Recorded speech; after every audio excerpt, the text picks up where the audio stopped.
एक तज़ाद तो सर ये जो हम रोज़मर्रा फेस करते हैं। मेरा नाम ज़ाहिद फारूक है। डेवलपमेंट के हवाले से कि ये जो हमारे यहाँ सोसाइटी में रवैया रखा जाता है कि कम आमदनी वाला और अपर रास्ता, तो यही आबादियों में भी है। हम देखते हैं कुरंगी टाउन को, कुरंगी को, लियाली को, बल्दिया टाउन को, सुरजानी टाउन को, खुदा की बस्ती से आगे जो नई आबादियाँ हैं, कैन यू बिलीव के वहाँ लाइट भी नहीं है, गैस भी नहीं है, पब्लिक ट्रांसपोर्ट नहीं है, लोग रहने पे मजबूर हैं। और इस सर्दी के मौसम में वो कैसे ज़िंदगी गुजारते होंगे। कुरंगी टाउन में या बल्दिया टाउन में जो छोटे इलाके हैं, तो फकीर कॉलोनी वाली सड़क पे अगर 5 नंबर से उस तरफ गया हो, तो मैं अभी थोड़े दिन पहले वहाँ से गुजरा था, पौना घंटा लगा था, कोई 3 किलोमीटर। तो ये है हमारी सड़कों का हाल।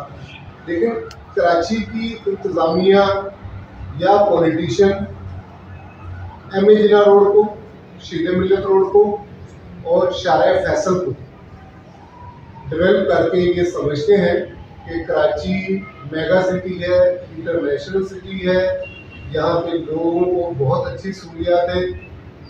क्या सहूलियात है कि 40 लाख मोटरसाइकिलें चलती हैं शहर में, और बसों का जो सिस्टम है वो हमारे सामने है।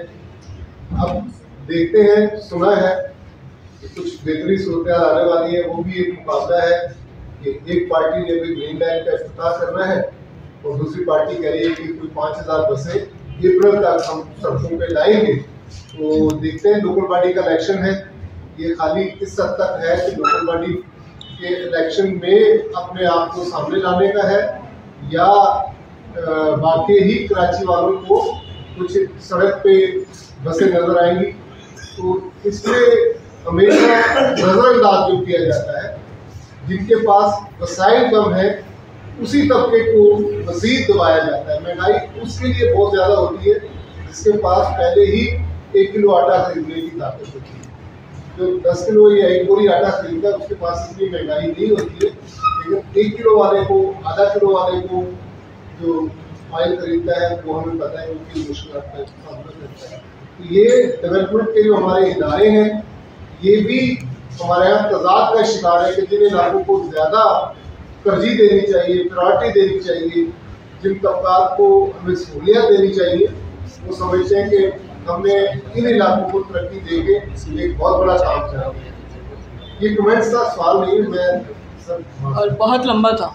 नहीं, लंबे की बात नहीं है। इसके तो जवाब हम दे चुके ना, शुरू में दे दिया था। इसका जवाब कि ऐसा है क्यों, वजह तो वही है जो हमने शुरू में बात की थी, इब्तिदाई में वही वजह है जो तुमने कमेंट किया है, उसकी वजह वो है, और कोई बात नहीं। सर ये तो फॉर्मल बात कर रहे हैं जाहिर साहब, लेकिन जो गुजर नाली के हवाले से इतनी तोड़फोड़ हुई है, 7000 ख़ानदान जो बेदखल हुए हैं, जिनके पास कोई फैसिलिटी नहीं है, उनके बारे में अगर सोचा जाए तो एक खौफनाक सूरत हाल नज़र आती है कि किसी किस्म की कोई सूरत हाल नहीं है।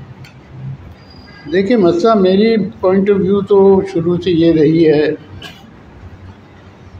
पहली बात तो ये है कि उनको गलत निकाला, क्योंकि यहाँ बहुत अहम मसाइल थे पानी की रवानगी के हिसाब से, जिन पर गौर नहीं किया गया।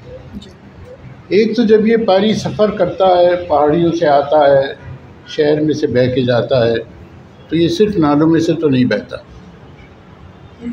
ये मुख्तलिफ़ रास्ते इख्तियार करके नालों तक पहुँचता है, और रास्ते में इसे बहुत सारी रुकावटें मिलती हैं।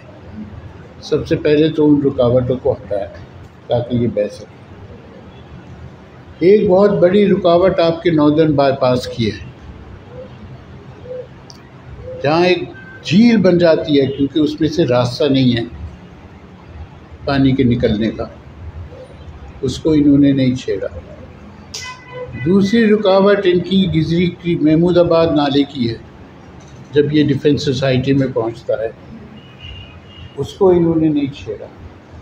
तीसरी रुकावट माई कराची बाईपास की है, जो 2.5 नालों का, 2.5 इस वास्ते कहता हूँ क्योंकि आधा निकल जाता है, 2.5 नालों के बहाव को रोकता है, उसको भी नहीं छेड़ा क्या, 3 नाले पकड़े और यही कहा यहाँ से लोग निकाल दो, बाकी का क्या है। ये जो मसाइल हैं इनको क्यों नहीं छेड़ा, एक तो ये है। दूसरा ये है कि गरीब आबादियों को क्यों छेड़ा। यहाँ अमीर आबादियाँ और हुकूमत की इमारतें भी नालों पे बनी हुई हैं, उनको क्यों नहीं छेड़ा, क्या वो रुकावट पैदा नहीं कर रहे। ये दूसरा सवाल। तीसरा ये है कि अगर ये सड़कें ना बनाते दोनों तरफ नालों के 35-35 फुट की, तो इतनी आबादी जो है वो डिस्प्लेस ना होती।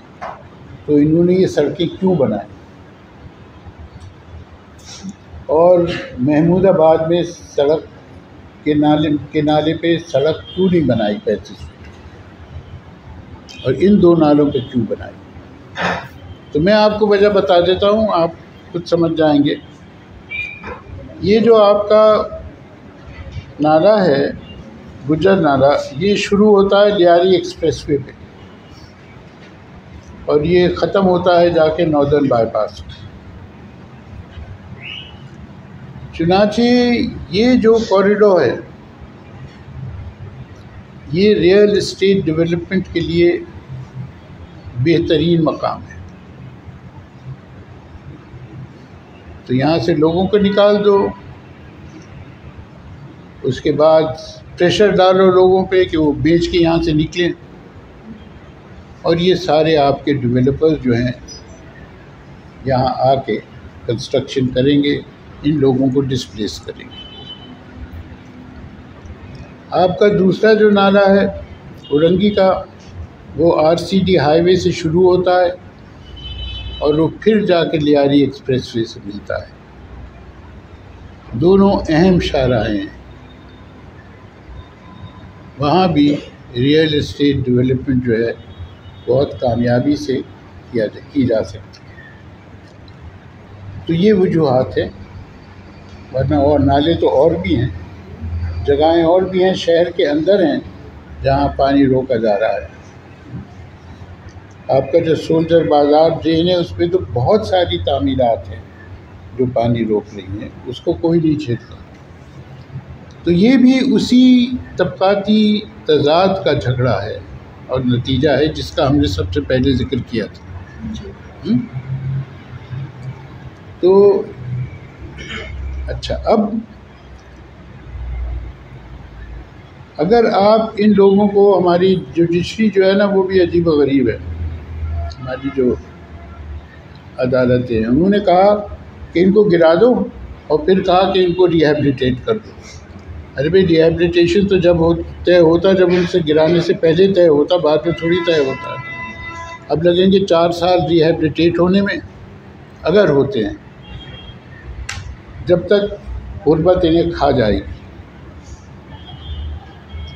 क्योंकि ये जो छत होती है ना सर पे, ये एक बहुत बड़ा असासा होता है जो इंसान को मुश्किलात से बचा के रखता है। छत नहीं होती तो जैसे कहते हैं ना हिंदी में, ये छत है तो सब कुछ है।